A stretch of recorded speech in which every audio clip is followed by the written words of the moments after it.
Hey friends, a little bit of a pendulum shift from my last sort of heartfelt emotional video to something a little bit more technical, but it's always good to balance things out, right?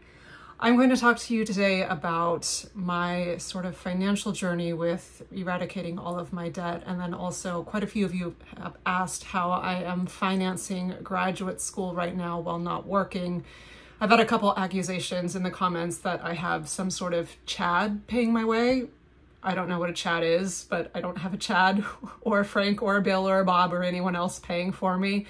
I'm going to get to how I'm affording that, but what I'm going to offer you today is not revolutionary or cutting edge or really high level financial advice. There are plenty of financial gurus on the internet, some not so ethical, but some really great, really wanting to help people. My advice, or I don't even want to call it advice because it's just really my journey. Again, I don't consider myself any kind of financial guru or expert. I'm just going to share my experience, and maybe it lands with some people and guides them in a helpful, positive way. But like I said, what I'm offering is not any sort of high-level technical expertise, but it's really just grounded and rooted in practicality and really just two very, very basic principles that kind of probably through my upbringing and then through experiences prior that are naturally ingrained into me. And those two principles are hard work and delayed gratification, and that's really it. So the big drum roll strategy of how I managed to pay off all of my student loans and save over $70,000 in savings is I just worked 2 jobs for over 10 years, and that's really it. And I'm going to unpack that a little bit for you just for some story time if anyone's curious what those jobs actually were. But the reason I'm sharing this is because these weren't even jobs that were extremely high paying or high profile jobs. They were actually all of them pretty low paying jobs. And it was just consistent effort and consistent, I would say, filling of my schedule for many years. And that sense of delayed gratification of, okay, I'm going to hunker down now, but I will reap the benefits of this later.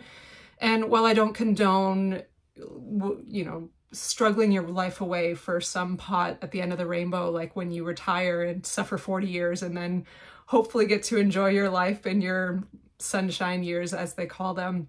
I'm not necessarily an advocate of that because your time here is short, but everyone will have their own spectrum. And for me, this made sense to take these steps because it really set myself up for a life that I wanted to live. So to rewind it back a little bit, my first job, I was in a Cirque du Soleil style show called Le Rêve in Las Vegas. I was a performing artist, a synchronized swimmer, dancer, and aerialist. And while that sounds super glamorous, the pay was schmedium, I'll call it. I'll be transparent here. I'm going to throw numbers out.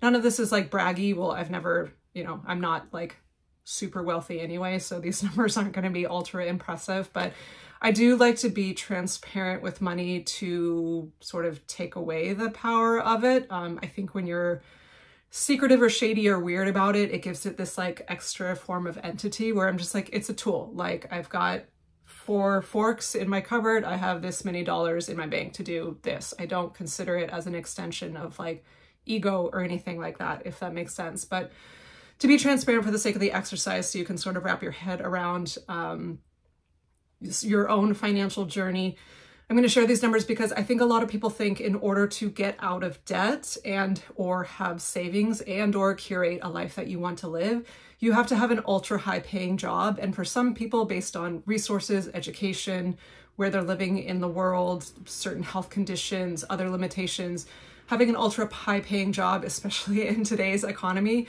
may seem completely out of reach, and thus you might feel like frustrated and like, I'm never going to get out of debt. I'm never going to be able to create a nest egg, etc. But I'm going to share my experience, and maybe that will encourage you that it is in fact possible. So digressed a little bit, but that was important. My first job, I made about $50K, which for some people that might be like, oh wow, that's a ton of money. For other people, they're like, that's nothing. that's what I made. And this was back in 2007. That was the year I started there. Living in Las Vegas, that actually went pretty far because rent in Las Vegas at that time was very, very cheap.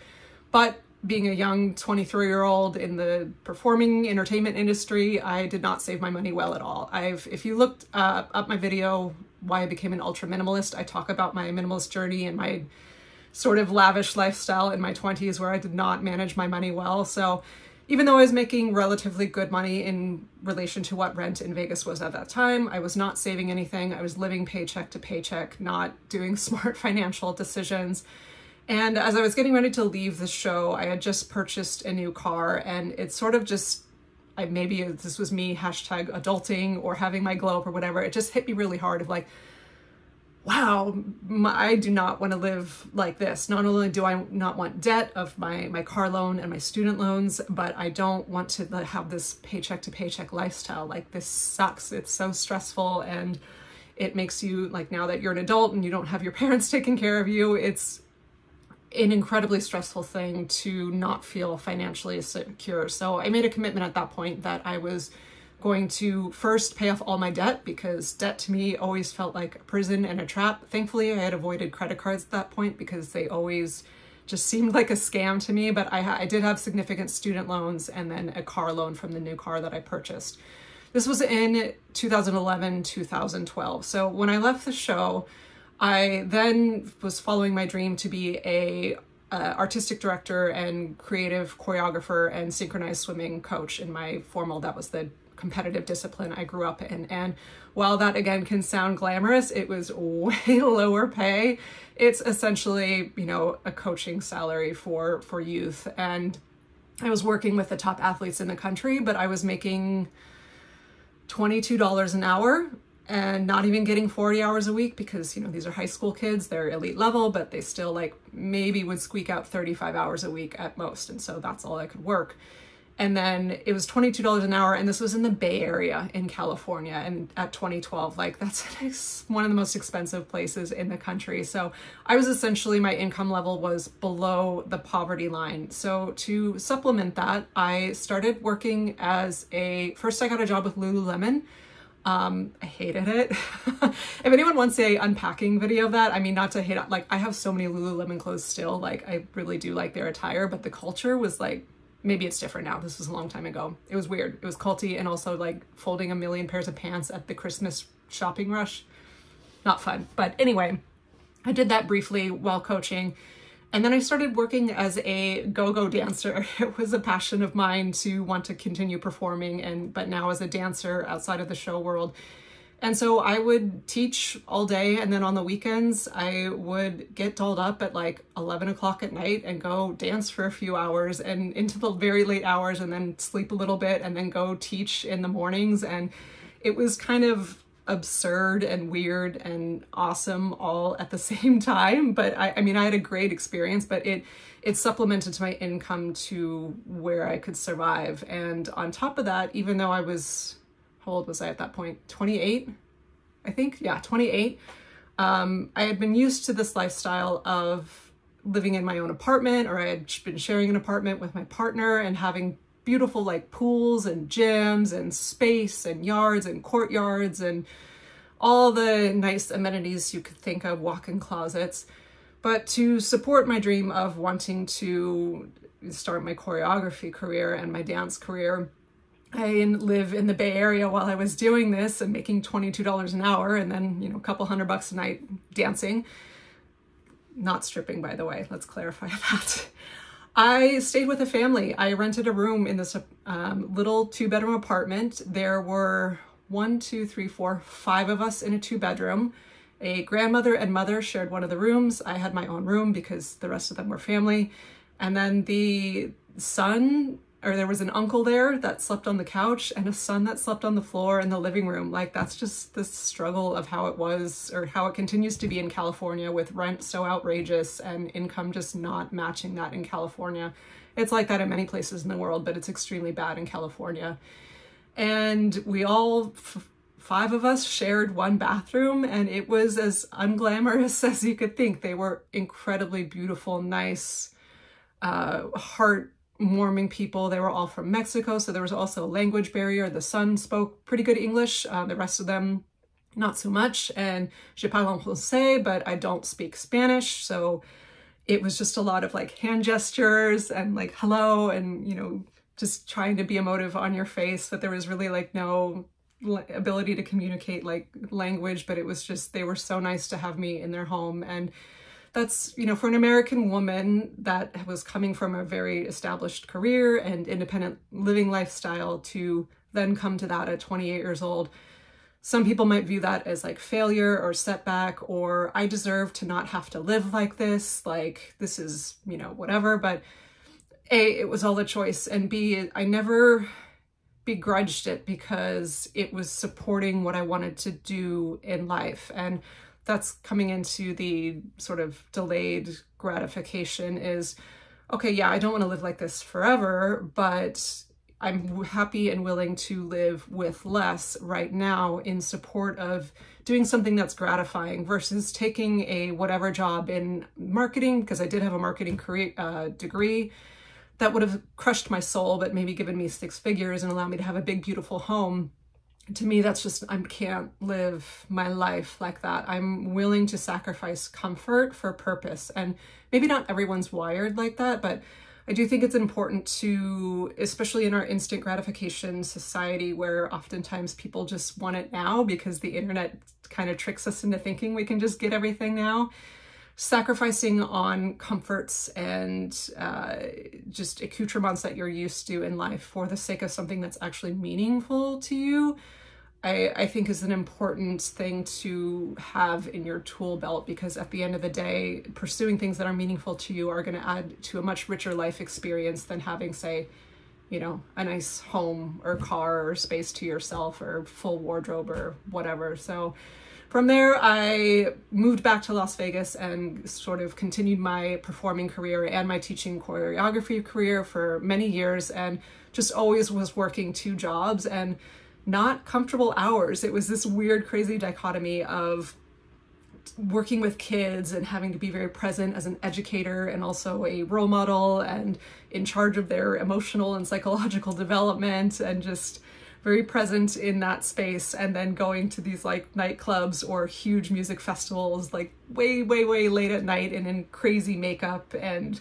hair and with loud music and just being in a totally different environment. But I'm a Gemini, I love contrast and I love having 2 different things going on in my life. But ultimately, of course, you know, working till 2 a.m. and then getting up at 7 a.m. to teach for 5 hours, it's not a sustainable thing long term, but it's what I had to do to survive. And again, it was, I mean, both of those careers were fulfilling and what I wanted to be doing, but I was also, my goal of financial independence was always operating in tandem with that. I didn't pull back from one for the sake of, oh, but I want more time to rest or to play or to go out with friends or whatever. It was always with the goal of, okay, I'm going to pursue my passions, but I'm not going to be another starving artist. And so this whole time while I was working those 2 jobs, I was incrementally paying off my debts. I started with my student loans because they were at that point like getting old.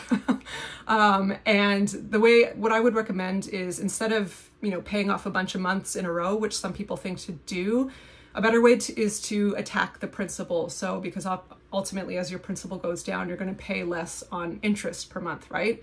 So I would just save a chunk of money, maybe $1,000, $2,000, $3,000, and then phone up the bank and say, can you I have this money, please apply it to the principal, and they will. And then, so that's a quicker way to pay it off in a much more motivating way, and you'll ultimately save on interest if you do that. So I did that with my student loans and then my car as well.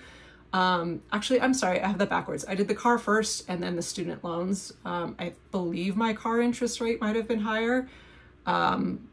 But for sure my monthly payment was higher, but I just chose to do it that way. I would start with whatever interest rate is highest, obviously, because that's money that you're eating. So whatever loans you have, whether it's a credit card or whatever, start with what has the highest interest rate and just attack that rather than trying to do everything at once. I would just pick one and attack it. And then when it goes away and is gone forever, it's a really gratifying feeling. And it's like getting the air back in your lungs, and or like someone just opened a cage door, because debt is a total imprisonment, and it can be terrifying and such a burden to just be a slave to that. So while I was working, you know, these 2 jobs for many, many years, and then at a certain point it was actually 3 jobs, because I started working at the restaurant, which you've heard me talk about my restauranting, I think, before in videos. If you watch my videos, if you're new here, hello, welcome, hi. But I was teaching and performing on weekends and working at a restaurant for a while, and that was also kind of nuts. And you've heard me talk about slow living and self-care, and yes, I still value these things, and I didn't as much back then, but I don't regret it, because it set me up to be able to have slower living now, if that makes sense. But there was 3 for a while, and then I phased out sort of performing, and then continued to be a teacher, and then also working at a restaurant for up until just a few years ago, when I phased out of teaching. And really right after I phased out of teaching, a couple months went by, then I started my YouTube channel. And I make a bit of money from here, but I'm certainly not raking in that, like, what's that guy, the most popular, Mr. Beast? I don't make Mr. Beast money, or makeup tutorial money, or whatever whatever's trending right now. I make a very modest amount from this channel, and I didn't even really recognize it as a job until one day I reflected on it. I'm like, well, I exchange my time and efforts for this, and I make a little bit of money, so I guess it qualifies as some kind of, you know, job. But essentially from 2012 until really through this summer, I have been working 2 jobs, sometimes 3. And restaurant work, I'm sure most people know, I did do pretty well in tips as a bartender in a very busy restaurant, but again, it's not like that multiple 6-figure high-paying executive salary by any means. Teaching, at the most, there were fluctuations with it, with different institutions I was with. The highest it got to was $30 an hour, but it ranged from like 22 at the lowest, 25 was about the average. But moral of the story, that amount of money per hour in California is never a lot of money, especially when it's not 40 hours a week. And YouTube, as I mentioned, is not a ton of money. The performing gigs I was doing, there were a couple private events I did that paid really well, but there were a lot of events that the pay was really, really low, especially if you work out. Like for some of the music festival events I did, I would be there for call time for hair and makeup at like 11 a.m. and then the workday would go until 2 a.m. So if you worked out what I was making for all the hours that I was there, it was like probably about minimum wage. Again, not glamorous money. So, but throughout all of this, I just put my head down and made sacrifices and lived in small little studios that were not fabulous. And then once I paid off my student loans, and then eventually, my car, and then my student loans, and then I just, any extra money I was making was going straight into the pot. And coming back to that principle of delayed gratifications, there weren't vacations, there weren't going out to dinner with friends all the time. That's when throughout all this, my minimalism journey was starting. And of course, that's the crux, and another main theme of all of this is, if you're working your tail off and making a bunch of money, but then also spending it on needless things, you're not going to meet your financial goals. So throughout all of this, my consciousness was shifting to really gravitate towards minimalism.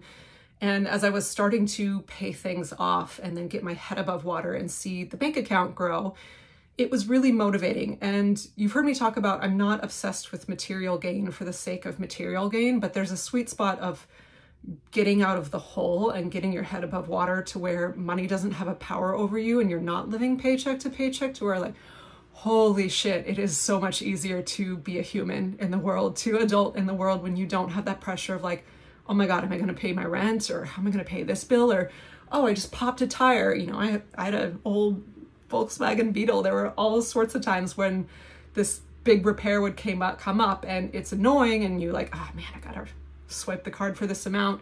But it was never a, oh crap, I'm in trouble moment. It was like, I got this. And that really was just from consistent input of many, many years. So 2012, so 13 years essentially of working 2 or 3 jobs and living accommodations that were probably less than ideal, less than what I wanted them to be, and saying no to things that would be enjoyable that in the moment, but detract from my long-term goals, and really embodying minimalism as a holistic practice in my life of not just like, ooh, I want it, but I'll say no, but really retooling of like, wow, no, actually, if I dig deeper to why I think I want that, I don't even really want it. I'm just trying to fill a void, and drastically changing my consumption habits to where if you go through and if you really scrutinize your purchases and really just come down to the basics of, okay, rent, bills, you know, life essential bills, like your phone or heat or electricity or, food, gas, those types of things, and take out the extraneous things of toys you're buying on Amazon, electronic gear, paid subscriptions, fancy nights out with friends, just entertainment type things. You'd be really surprised how much easier it actually is to save money when you're kind of ruthless with how you're spending it. And as a caveat to that, I've mentioned this in a few videos. If you are hyper-focused on something, an endeavor that you're passionate about, that already eliminates so much of a desire to shop and just accumulate stuff, because so often when you are in a state of disillusionment or just not passionate about what you're doing, you're going to get bored and want to buy stuff. But for me, I was so busy I didn't have time, but every single, even at the preliminary years at the restaurant, like I loved my team and I loved opening a restaurant. And I loved the fast-paced part of it. I loved that it was a healthy lifestyle restaurant, and I got to be doing a million things, and it was really invigorating. And I loved being a teacher and a choreographer, and I loved being a performer. And so as I was vested in these things that really got me lit up, it became really easy to just stop buying things. And then again, as you pay off things and start building a nest egg, it becomes this sort of fun game. And it's, again, not to the point of chasing dollars for the rest of your life and missing the true value of what you have, but being able to not worry about money and come into a place of self-reliance and know that whatever, mishap comes your way, because that happens, that's life, that you can take care of yourself. That is a really liberating and empowering place to be in. And that's why, even though I had some really tiring stretches in there, some really stressful stretches, some really probably physically unhealthy stretches of not enough sleep or rest or whatever, I still don't regret it for a second, because it set me up to do what I'm doing now, which is going to graduate school and not working. Now, I will say it may happen that I do end up having to get a job by the end of this. I hope not. I'm watching my account closely each month. But if towards the end I have to pick up a restaurant job to make sure that I don't get in the red, so to speak, like, not a big deal. But right now I'm not working and it's fine. And again, it's that because I set myself up and sort of did those really just basic things of delayed gratification, and living simply and working very, very hard and saving my money and not spending it on things I don't need, I saved so much so here's the other drum roll, like, how am I paying for graduate school? Flat out from my savings. That is it. There's no Chad, there's no family trust fund, there's no secret admirer, there's no OnlyFans account. Oh my God. It's just the money I have in savings, and I probably will use like the bulk of my savings, but again, delay, the concept of investing for your future. This education I'm getting is so meaningful to me, and I'm so passionate about it. I know it's what I'm going to devote the rest of my life to, that it's not, what's the word I'm looking, I don't spend this money with trepidation. It's not like I'm blowing all this money to, like, I don't know, hang out with Katy Perry and take another trip to the moon or whatever, even though, it'd be cool to see the moon, but spending it on a frivolous like cruise or whatever. This is investing in what I want to do for the rest of my life. So even though I didn't have this trajectory. I think when I was, working so hard for all of these years, although maybe my higher self knew, it absolutely makes sense that this is the next piece of the puzzle. And like, yeah, I set myself up to where I can do this. If I didn't have this amount in savings and was looking at a student loan for, 30 whatever K with interest rates being what they were, I probably wouldn't do it because debt, I do have trepidation with debt and taking that on. I am taking on this endeavor of graduate school and paying purely out of pocket. And I'm feel very thankful that I was able to do that. But again, it doesn't come without sacrifice. Again, there's also the uncertainty of how long it will take to find a job once I graduate. But also I am now 41 years old and living in 50 square feet. And even though I am an extreme minimalist, I still, is this ideally how I would want to live forever? No. But am I in hell and like, oh my God, I can't wait to have my castle and my own space and my own bathroom and my own kitchen and be able to turn the heat up more because I'm a Californian in Canada and I'm cold, which I kind of am, guys, but it's okay. I've got a space heater. I don't even notice those things because I'm so engaged with what I'm doing that this doesn't even really, to be in this like little bedroom in an Airbnb, which first of all, my host is lovely. And it actually is amazing for a bunch of reasons. I am going to do a dedicated Airbnb video. I'm planning on it. I'm going to try to. Let me know if you're interested, but too much for this video to get into that. But I'm living in this little tiny bedroom and don't have a space that's my own after having my own space for so many years.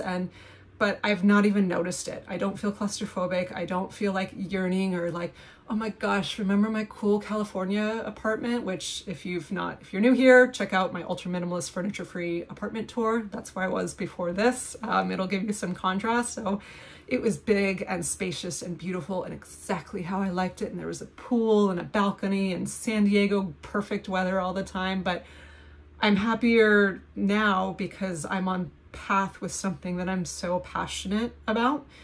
And the space that I'm in is like so secondary, tertiary, like not even on my radar, because for me, being engaged with what you're doing in life is always far more important than material things. And will I have a place to myself again at some point when I, have a job again?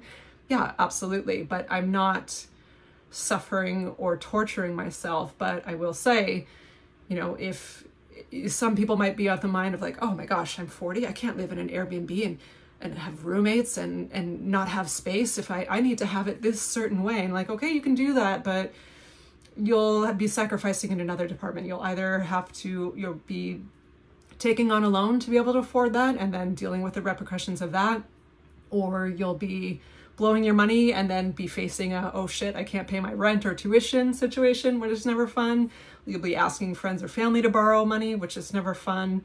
Or you'll have to get a job and then maybe sacrifice on your studies, which for me, it's like I want to go full in. And so to be able to just focus on my studies has been amazing. And I've been doing schoolwork like 12, 14 hours a day some days, but again, I love it so much.